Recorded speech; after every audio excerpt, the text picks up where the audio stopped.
And again, tonight's program is entitled, Does Yahweh's Law Apply Today? And our guest will be JAH from Ireland. And this is the 7th day of June, year 2001. And before we begin, I just wanted to read you a quick verse out of Exodus, chapter 15, verse 26. And said, if you will diligently listen to the voice of Yahweh your Father, and do what is right in his sight, and will give ear to his laws, and keep all his statutes, I will put none of these diseases upon you, which I have brought upon the Egyptians. For I am Yahweh Raphika, which is Yahweh your healer. Now, if you notice, if you will listen diligently to the voice of your Father, and the Geneva Bible has a note in the section here that says, and do what is right in his sight. The note says, which is to only do that which Yahweh commands. So he commands us, and I could give you, I've got a whole page and a half here of biblical verses which would let you know that his Yahweh indeed does, his law does apply today, but we're going to go into that in more detail and maybe a few other things with our guest. Is JAH on the line yet? Yes, I'm here. Okay. Nice to be with you again. Thank you, sir. And how's things in Ireland? Oh, they're pretty quiet, unfortunately. The request campaign doesn't seem to be getting us very far with the Irish Minister for Heritage. And I believe you understand that because you sent in a request yourself and got a reply which you emailed me about saying that it was a pathetic reply, and that it's obvious that they want people to believe the New World Order's version of things rather than the truth. Yes, the letter I received from Ireland basically said that they only recognized, quote, licensed archaeologists, and of the licensed archaeologists, they only accepted those with, quote, approved programs. Yeah, that's right. Which is a good way of stonewalling. Absolutely, and as you said, JAH, it would certainly guarantee that the politically correct version of history will be the one that everybody gets to hear, and they'll never hear a different opposing point of view if they can lock everything up in legalities such as permits and licenses. Yeah, and that's what they always do.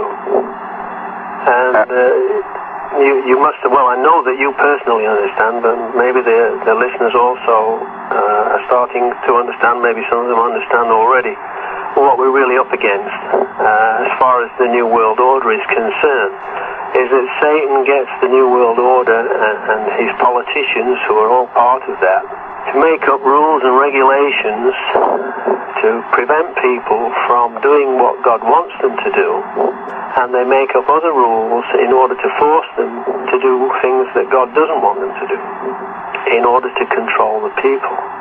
And the only way to defeat the New World Order, and it is the only way to defeat the New World Order, is to get rid of all their legislation and go back to God's laws.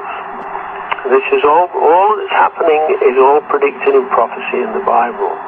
And I'd like to start off by reading. I hope you listeners have a pencil or a pen and paper to jot down some Bible references. I'm going to read them some passages, and I'm going to tie them together for them, possibly in a way they've never heard before, to explain that all of this was predicted, and also the solution to the problem is also predicted. Now, I found out in various ways that Michigan has a lot of militias, and it prides itself on being the heart of the resistance movement to the New World Order. Well, that's fine, but if they don't fight the way that Yahweh, or Father as I call him, has told them to fight, then they will never win.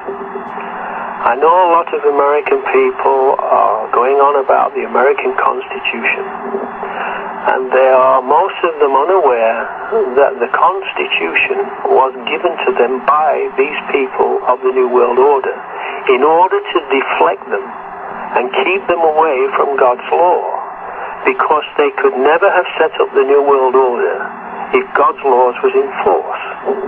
So they had to put in the Constitution, and they've written all these nice speeches that sound very noble, but the whole thing is to keep people away from God's laws. If people had kept God's laws, then there would be no New World Order, there would be no Ruby Ridge, there would be no Waco, there would be no Sandpoint, Idaho. None of this, all of these things, none of it would be happening. And they know that. So I'd like to read this piece from the Bible, and I'll give the references so that people can then jot them down, and then later on they can look at them and study them themselves. And I'd like to start with Isaiah chapter 3, verse 12. And it's from verse 12 to verse 15 that I'm going to read. And it starts off, "As for my people, children are their oppressors, and women rule over them.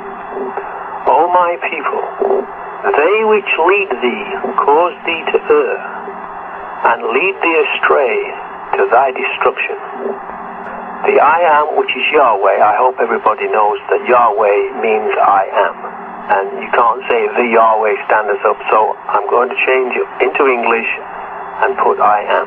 Okay, so verse 13 is, "The I am standeth up to plead, and standeth to judge the people. The I am will enter into judgment of the elders of his people, and the princes thereof."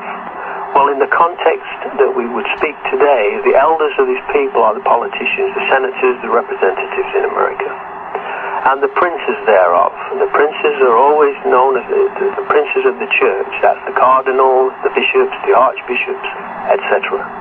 So I'll go to the beginning of that verse again. It says, "The I am will enter into judgment of the elders of his people, and the princes thereof.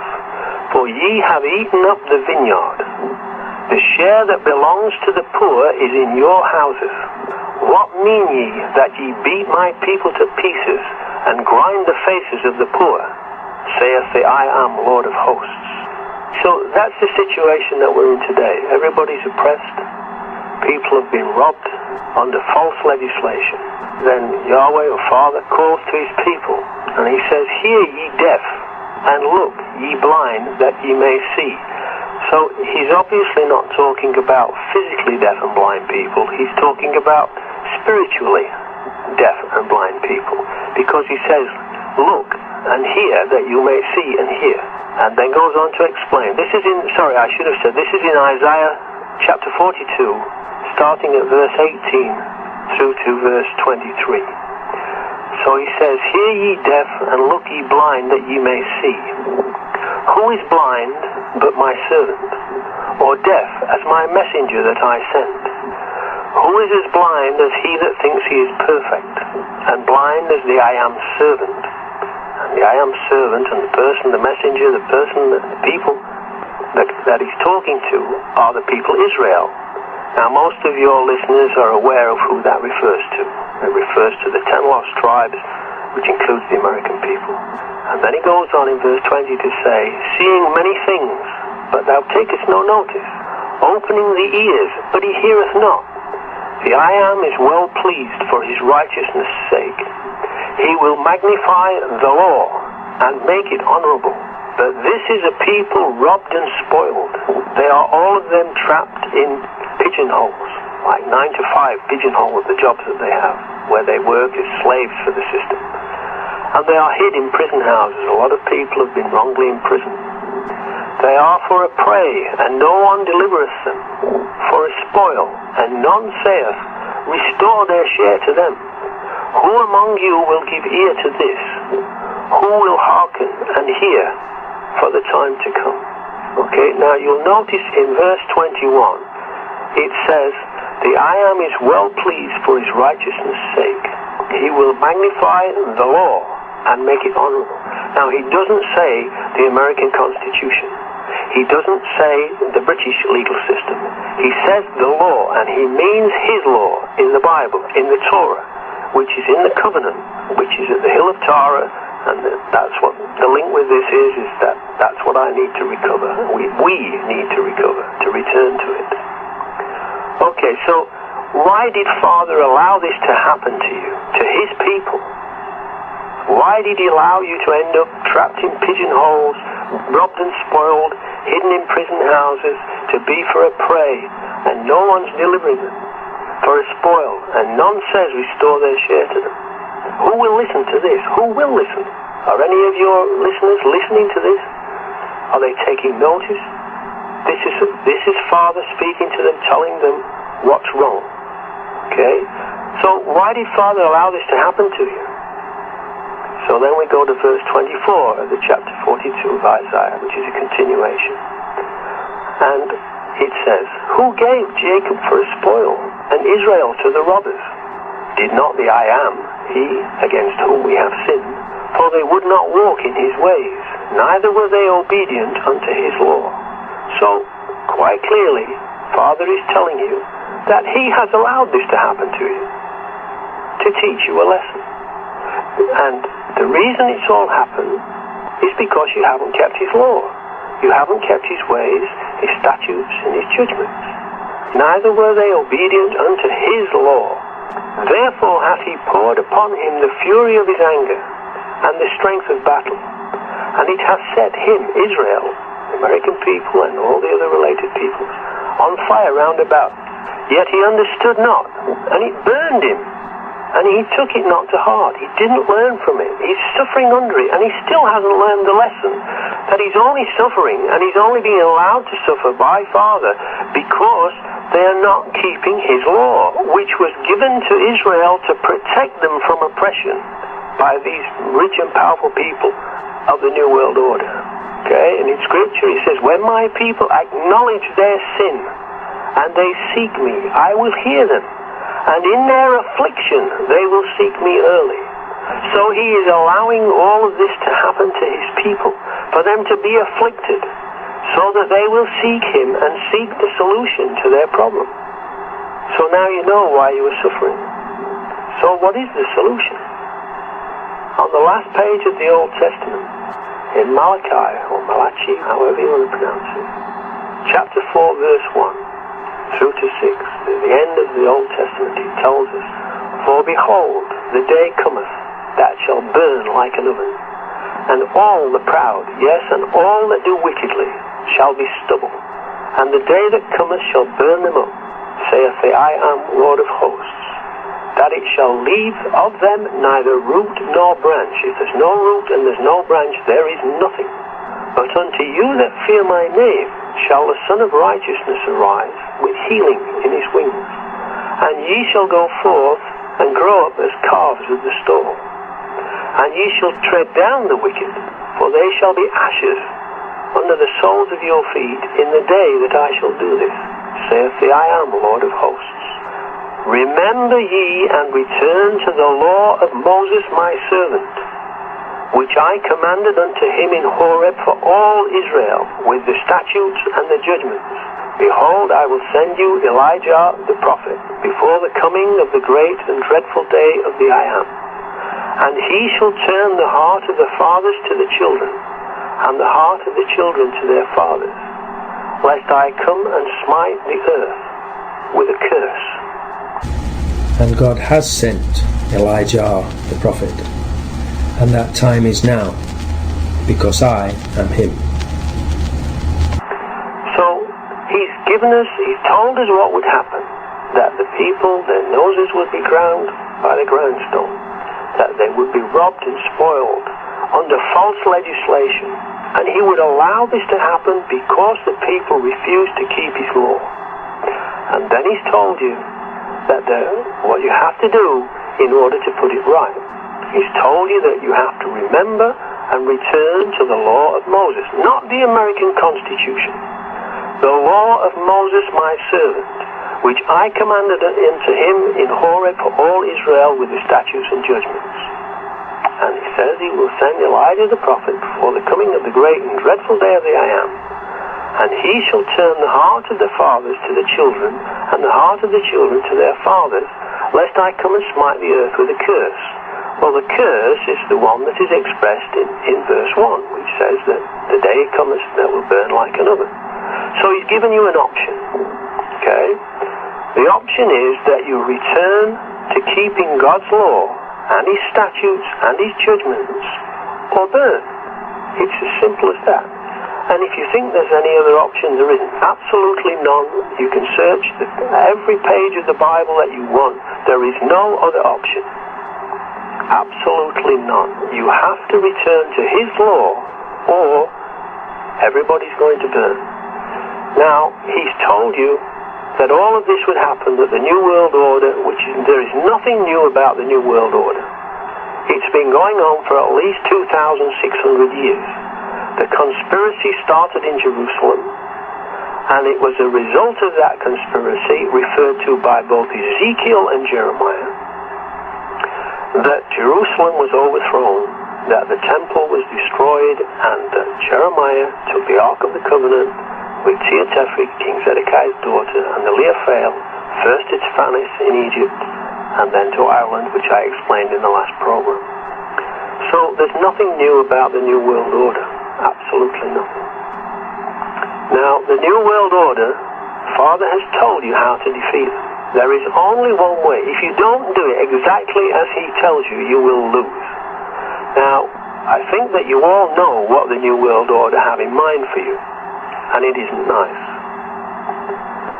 Now, you're between a rock and a hard place. You're between the rock, which is God's law, and the hard place, which is the New World Order. Because if the New World Order don't get you, then the rock will. He's already told you, if you don't return to His law, that He's going to burn you up. So you either fight the New World Order to reinstate God's law and have God on your side, helping you every step of the way, in which case you will win, or you don't do it, and the New World Order will get you, and after that you will all burn. So it's fight or die. And I know that you have a lot of militias listening in, but they keep getting themselves in trouble because they don't understand what the Bible says, and they don't understand that God's already told them all this is going to happen, and He's told them exactly what to do to put it right. And He will let them get into trouble, and you'll have Wacos, and you'll have all sorts of other problems until you turn back to God in your affliction. You seek Him early and return to His law. Now, the New World Order's power base is their legislation. Without that, they can't operate. If you remove their legislation and go back to God's laws, their whole house of cards will fall. That is why it says in Deuteronomy 4, verse 2, "You shall not add to the word which I command you, neither shall ye diminish aught from it, that ye may keep the commandments of the I am your God, which I command you." Okay? So God knew that these people would make their own legislation in order to rob you, because that's what it is. This legislation they have made up is all illegal. It's fraudulent, and they have used it to take away your money and your land and make you poor and miserable. Okay? And He knew they would do this. This is why He wrote in the law, in Deuteronomy, "You shall not add unto the word which I command you." You will not add to the law. "Neither shall ye diminish anything from it, that ye may keep the commandments of the I am your God, which I command you." Okay? So there's the answer. He knew this was going to happen. He warned you about it, warned you again through Isaiah, and still you didn't listen. And so you ended up in the mess that you're in now. Okay? So the way to defeat the New World Order is to get rid of their legislation, because it's unlawful according to God. The only law that is lawful on this planet is God's law. Now, you claim to be His people. You can't be His people if you don't obey Him.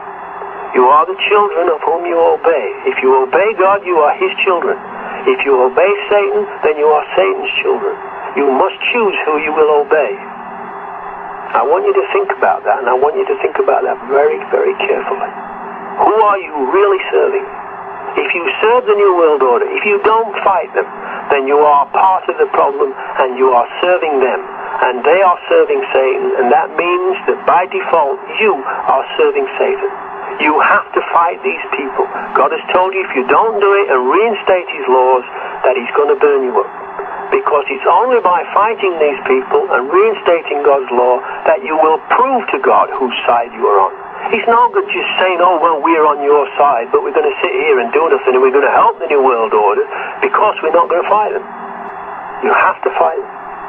Now, if we talk about this legislation, and we talk about the Rothschilds, and a long time ago, one of the Rothschilds, I believe it was Mayor Amstel Rothschild, he made a statement, and he lied, because he said, I care not who makes a country's laws, as long as I make their money.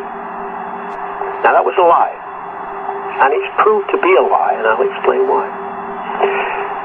The reason he made that statement, he was a con man, and he made that statement to deceive people. He judged everyone by his own standards, and he assumed that everyone was like him and had their price. Okay, unfortunately, he was right about most people. John, we have to go to a break. You want to continue that after the break, so just stay tuned for a couple minutes here and we'll continue with that, okay? Okay. If you're interested in when JAH was on the program last, you need to call Steve Melching. Steve Melching at 219-356-2611. The number you were just given, and tell him you would like the broadcast of April 3rd, year 2001.